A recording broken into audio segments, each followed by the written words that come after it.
오늘 하나님께서 우리에게 주신 말씀은 신약성경 마태복음 10장 5절에서 8절까지 말씀입니다.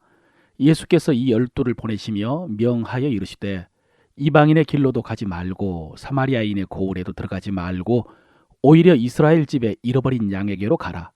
가면서 전파하여 말하되 천국이 가까이 왔다 하고 병든 자를 고치며 죽은 자를 살리며 나병 환자를 깨끗하게 하며 귀신을 쫓아내되 너희가 거저 받았으니 거저 주라. 아멘. 오늘도 예수 그리스도를 통해서 우리에게 베풀어 주신 하나님의 은혜와 사랑으로 여러분의 마음을 잘 다스리시고 사람들에게 그 은혜와 사랑 베풀어 주시기를 바랍니다. 오늘 본문은 예수님께서 12제자를 파송하시면서 주신 말씀입니다. 10장 1절에서 예수님은 12제자를 부르셔서 귀신을 쫓아내고 모든 병과 모든 약한 것을 고치는 권세를 주셨다고 했습니다.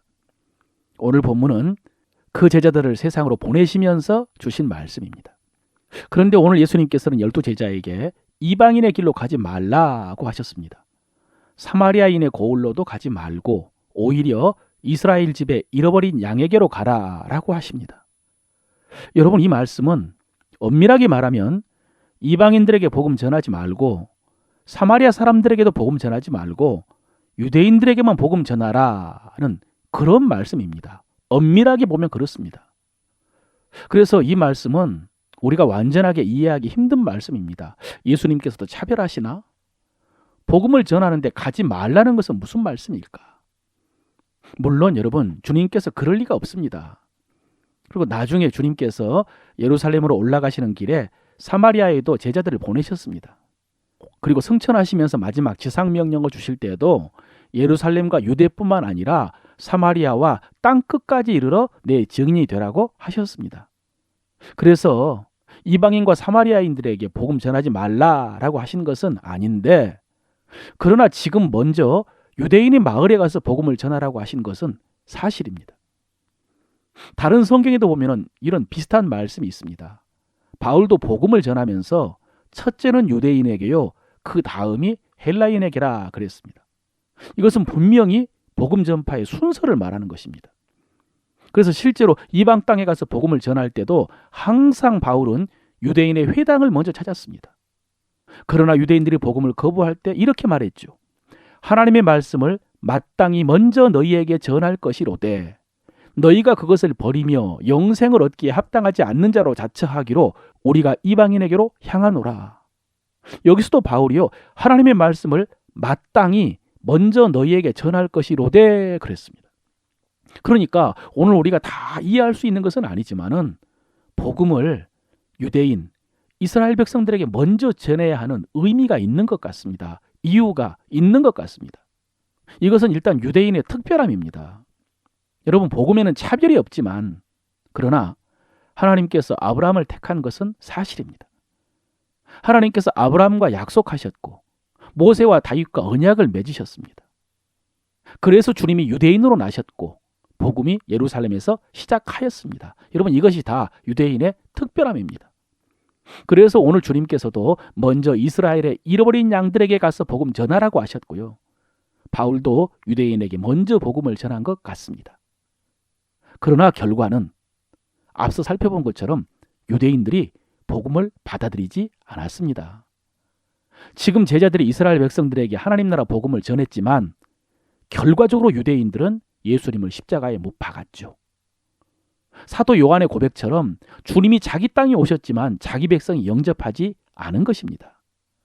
그래서 결국 복음이 이방인에게로 넘어갑니다. 바울도 항상 먼저 유대인들에게 복음을 전했지만은 그들이 복음을 거절함으로 이방인에게로 갔습니다. 이렇게 해서 바울은 이방인의 사도가 되어서 이방인에게 복음을 전하고 이방 땅에 교회를 세웠지만 그러나 그 마음속에는 항상 복음을 거부하는 자기 동족 유대인에 대한 안타까움이 있었습니다. 고통이 있었습니다. 그래서 나의 형제 곧 권력의 친척의 구원을 위해서라면 내 자신이 저주를 받아 그리스도에게서 끊어질지라도 원하는 바로라 라고 했습니다. 이렇게 바울이 고민하고 고통당하다가 깨달은 것이 있었습니다. 이방인들이 복음을 받아들인 후에 하나님께서 이스라엘의 남은 자를 구원하실 것이라는 것. 이것이 하나님의 뜻이라는 것을 바울이 깨닫습니다. 그리고 나서 마지막에 이렇게 고백합니다. 깊도다 하나님의 지혜와 지식의 풍성함이여 그의 판단은 헤아리지 못할 것이며 그의 길은 찾지 못할 것이로다. 한마디로 우리가 다 이해할 수 없다는 것입니다. 그저 우리는 말씀대로 순종할 뿐이며 성령의 인도하심을 따라갈 뿐이라는 것입니다. 여러분, 오늘 우리는 주님이 제자들에게 이방인에게로 가지 말고 사마리아인에게도 가지 말고 유대인들에게 가서 복음을 전하라고 말씀하신 그 이유를 알아보려고 했지만은 사실 만족스럽게 이해하지를 못했습니다. 마지막 바울의 고백이 우리가 할 수 있는 최선의 고백입니다. 그런데 여러분, 사실 이것보다 더 중요한 것은 우리는 하나님의 은혜로 구원받아 하나님의 자녀가 되었는데 오늘 주님께서도 또 제자들도 사도 바울도 그렇게 구원하려고 했던 유대인들은 받지 못한 구원을 우리는 은혜로 받았는데 그 믿음 잘 지키고 그 은혜에 합당하게 우리는 응답하며 살고 있느냐는 것입니다. 여러분, 유대인들이 그 특별함에도 불구하고 그 은혜를 받지 못한 것처럼 우리도 먼저 된 자로서 나중될 수 있다는 사실을 기억해야 됩니다. 바울도 유대인들이 구원받지 못한 모습을 보면서 구원받은 이방인들에게 이렇게 경고했습니다. 높은 마음을 품지 말고 도리어 두려워하라. 사랑하는 성도 여러분, 어떻습니까? 은혜에 합당하게 응답하고 있습니까? 하나님의 뜻, 하나님의 부르심에 순종하며 살고 있으십니까? 남은 시간 동안 이 은혜에 합당하게 응답하는 삶에 대해서 한 가지만 더 살펴보겠습니다.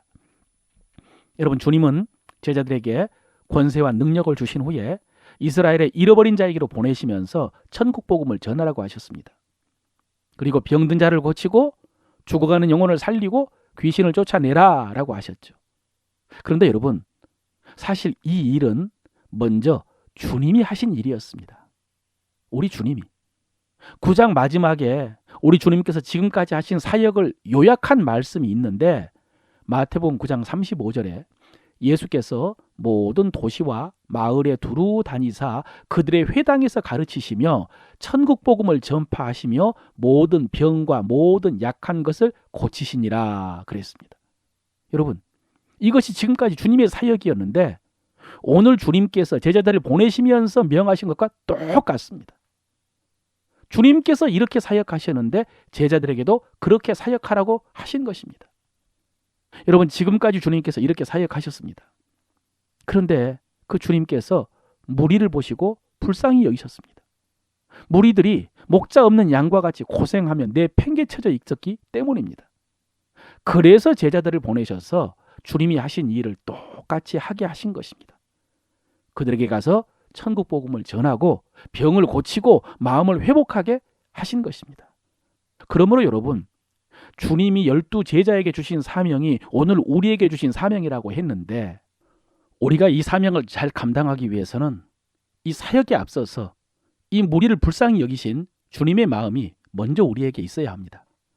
당시 백성들의 목자라고 할 수 있는 종교 지도자들이 백성들에게 율법의 무거운 짐을 지워놓고 고생하게 하고 따라오지 못한 사람들 죄인이라고 정죄하며 내팽개쳤는데 그들을 불쌍히 여기신 주님의 마음이 우리에게 있어야 됩니다. 지난번에 주님이 마태를 부르실 때에 병든 자에게라야 의원이 필요하다라고 하신 것처럼 그래서 그 죄인들을 판단하고 정죄하기에 앞서서 그들이 병들었기 때문에 고통당하고 있음을 이해하고 불쌍히 여기신 것처럼 사람들을 불쌍히 여기는 마음이 우리에게 있어야 됩니다. 그래서 그 불쌍한 사람들에게 천국 복음을 전해 주십시오. 병든 자들을 위해서 기도해 주시고 마음 상한 자에게 여러분이 하나님께 받은 사랑을 전해 주십시오. 그럴 때 성령님께서 함께 하셔서 하나님 나라의 역사가 나타나게 될 줄로 믿습니다.